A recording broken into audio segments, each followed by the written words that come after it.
أعوذ بالله من الشيطان الرجيم بسم الله الرحمن الرحيم السلام علیکم ورحمۃ اللہ وبرکاتہ. آپ مجھے آواز بتائیے، آواز کلیئر آ رہی ہے میری؟ جی الحمدللہ. یہ والی آواز کلیئر ہے یا دوسری والی میں چینج کروں گی؟ اب بتائیے گا، اب آواز زیادہ کلیئر ہے؟ نہیں، پہلی والی زیادہ کلیئر ہے۔ جزاک اللہ. اوکے. جزاک اللہ خیر. اعوذ باللہ من الشیطان الرجیم بسم اللہ الرحمن الرحیم. السلام علیکم ورحمۃ اللہ وبرکاتہ. امید ہے آپ ساری بہنیں خیریت سے ہوں گی. اللہ سبحانہ و تعالی ہم سب کو اپنی عافیت میں، خیر میں اور ایمان کی بہترین حالت میں رکھے. اللہ تعالی ہم سب سے راضی ہوں. دعا کرتے ہیں نحمدہ و نصلی علی رسولہ الکریم. اما بعد فاعوذ باللہ من الشیطان الرجیم بسم اللہ الرحمن الرحیم. رب اشرح لي صدري ويسر لي أمري واحلل عقدة من لساني يفقهوا قولي. ربنا زدنا علما اللهم فقهنا في الدين. اللهم إنا نسألك علما نافعا وعملا متقبلا ورزقا طيبا. اللهم انفعنا بما علمتنا وعلمنا ما ينفعنا وزدنا علما. اللهم وفقنا لما تحب وترضى. اللهم صلی وسلم علی نبینا محمد وبارک وسلم. امید ہے کہ آپ سب نے آنے سے پہلے اپنی نیتوں کا جائزہ لیا ہوگا. اللهم اجعل عملی كله صالحا واجعله لوجهك خالصا ولا تجعل لأحد فيه شيئا. اللهم اصلح نیتنا وذریاتنا وزوجنا وعمالنا واقوالنا اللہم آمین. انشاءاللہ آج انشاءاللہ ہمارا جو آج کا لیسن ہے وہ ہے انشاءاللہ سورہ یونس کی آیت نمبر 87 سے لے کر الحمدللہ 97 تک. تو امید ہے کہ الحمدللہ آپ سب نے جسے کہا جائے اپنے اپنے مصحف کھول لیے ہوں گے. تو ون ٹائپ کیجیے، آپ سب نے اپنے اپنے مصحف کھول لیے. تو چلیے پہلے انشاءاللہ اس کی ریسیٹیشن دیکھیں گے اور اس کے بعد پھر انشاءاللہ اس کی جسے کہا جائے انشاءاللہ لفظی ترجمہ، اور پھر اس کے بعد انشاءاللہ آپ میں سے جس کی باری ہے تو پھر وہ آج دیکھ لے کہ کس کی باری ہے. ٹھیک ہے، سسٹر آسیہ نے کھولا ہوا، باقی بہنوں نے بھی کھولا ہوا انشاءاللہ. چلیے جزاک اللہ خیر. سورہ یونس انشاءاللہ آیت نمبر 87 سے لے کر انشاءاللہ 87 سے لے کر انشاءاللہ 97 تک. جزاک اللہ خیر. بارک اللہ فیک. أعوذ بالله من الشيطان الرجيم بسم الله الرحمن الرحيم. وأوحينا إلى موسى وأخيه أن تبوأ لقومكما بمصر بيوتا. وأوحينا إلى موسى وأخيه أن تبوأ لقومكما بمصر بيوتا واجعلوا بيوتكم قبلة وأقيموا الصلاة واجعلوا بيوتكم قبلة وأقيموا الصلاة وبشر المؤمنين وبشر المؤمنين. وقال موسى ربنا إنك آتيت فرعون وملأه زينة وأموالا. وقال موسى ربنا إنك آتيت فرعون وملأه زينة وأموالا في الحياة الدنيا ربنا ليضلوا عن سبيلك وأموالا في الحياة الدنيا ربنا ليضلوا عن سبيلك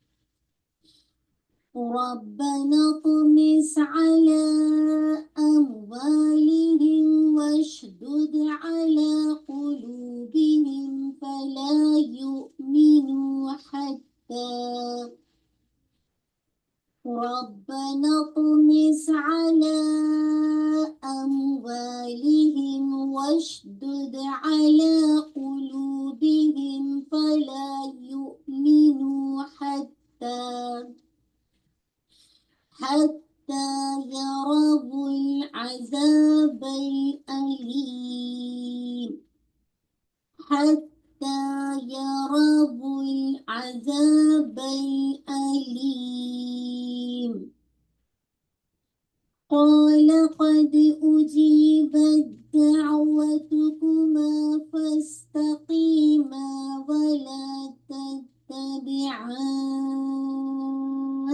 سبيل قال قد أجيبت دعوتكما فاستقيما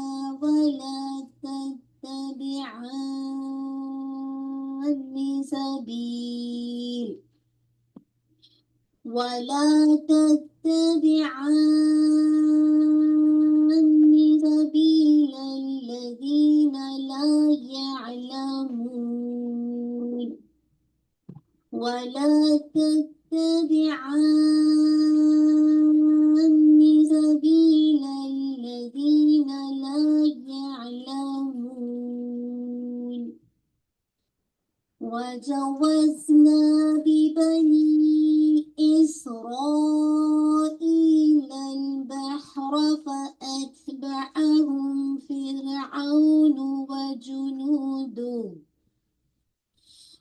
وجوزنا ببني إسرائيل البحر فأتبعهم فرعون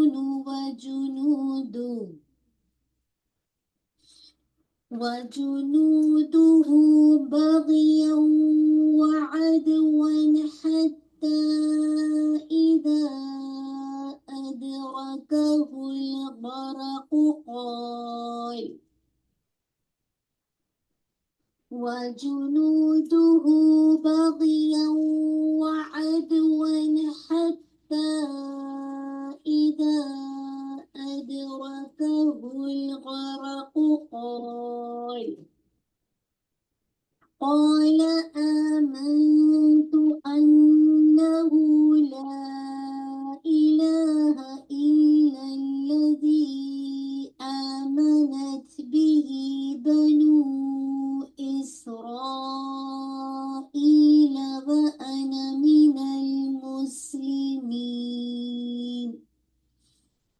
قال آمنت أنه لا إله إلا الذي آمنت به بنو إسرائيل وأنا من المسلمين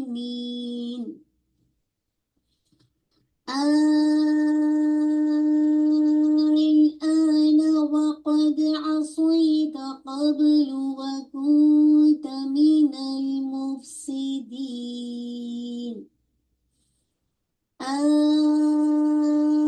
الآن وقد عصيت قبل وكنت من المفسدين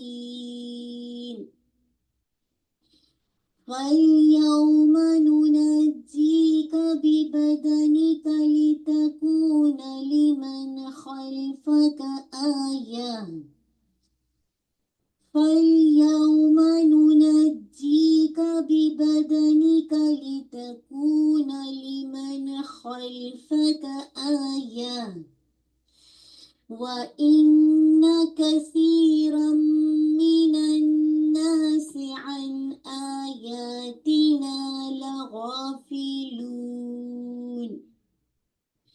وإن كثيرا من الناس عن آياتنا لغافلون ولقد بوأنا بني إسرائيل مبوأ صدق ورزقناهم من الطيبات ولقد بوأنا بني إسرائيل مبوأ صدق ورزقناهم من الطيبات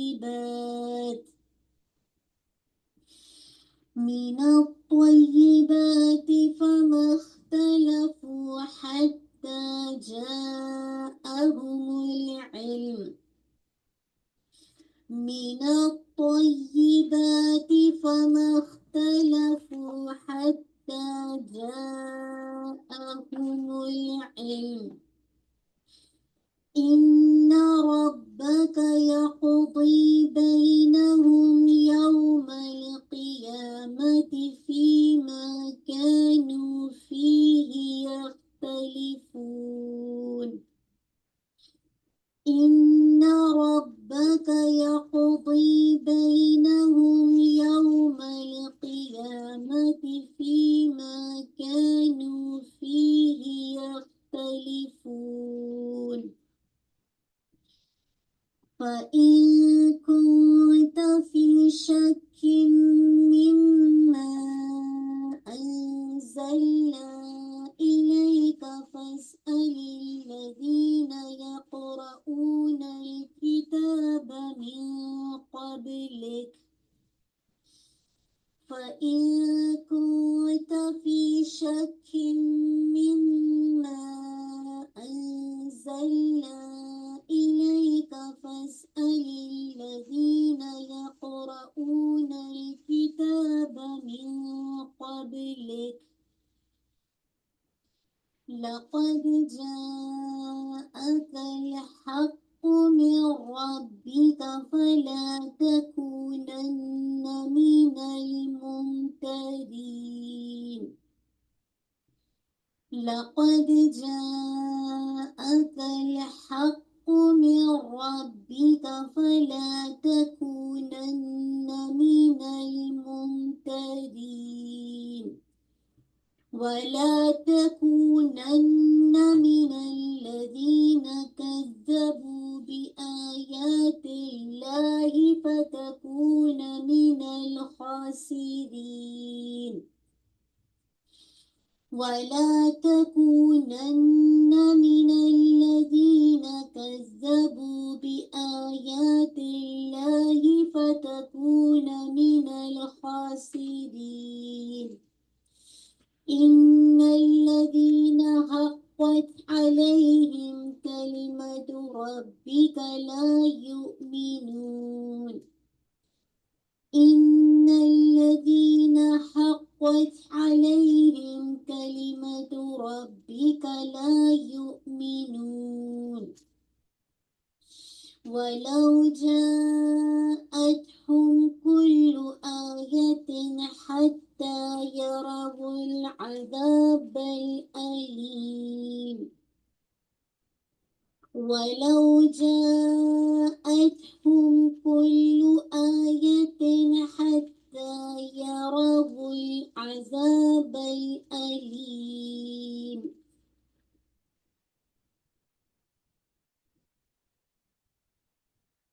الحمدللہ رب العالمین مجھے امید ہے کہ آپ نے ساتھ ساتھ کیا ہوگا چلیے جزاک اللہ خیر بارک اللہ فیک ہم انشاءاللہ چلتے ہیں لفظی ترجمہ کی طرف اور اس کے بعد انشاءاللہ آپ میں سے میں ایک آیت کی تجوید کرواؤں گی اور اس کے بعد جو ہے وہ آپ میں سے جس کی باری ہے گروپ میں انشاءاللہ آپ ریڈی رہیے گا چلیے آیت نمبر انشاءاللہ 87 سے دیکھیے وَأَوْحَيْنَا بسم اللہ الرحمن الرحیم اور وہی کی ہم نے الا موسیٰ علیہ السلام کی طرف کیا موسیٰ علیہ السلام کی طرف و اخیہ اور اس کے بھائی کے ان کے تبوّا تم دونوں متعین کرو لقومکما اپنی قوم کے لیے بمصر مصر میں بیوتن کچھ گھر وجعلو اور بنا لو بیوتکم اپنے گھروں کو قبلتن قبلہ مرکز و اقیم الصلاۃ اور قائم کرو نماز وبشر المؤمنین اور خوشخبری دو مومنوں کو وقال اور کہا موسیٰ علیہ السلام نے ربنا اے ہمارے رب انکا بے شک تو آتیتا دی تو نے فرعون کو وہ ملأہ اور اس کے سرداروں کو زینت و اموالن اور مال فی الحیات دنیا کی زندگی میں ربنا اے ہمارے رب لیضلوا تاکہ وہ بھٹکائیں عن سبیلک تیرے راستے سے ربنا اے ہمارے رب اطمس مٹا دے علی اموالہم ان کے مالوں کو وشدد اور سختی ڈال دے علی قلوبہم ان کے دلوں پر فلا تنا یؤمنو وہ ایمان لائیں حتی یہاں تک کہ یروا العذاب وہ دیکھ لیں عذاب العلیم دردناک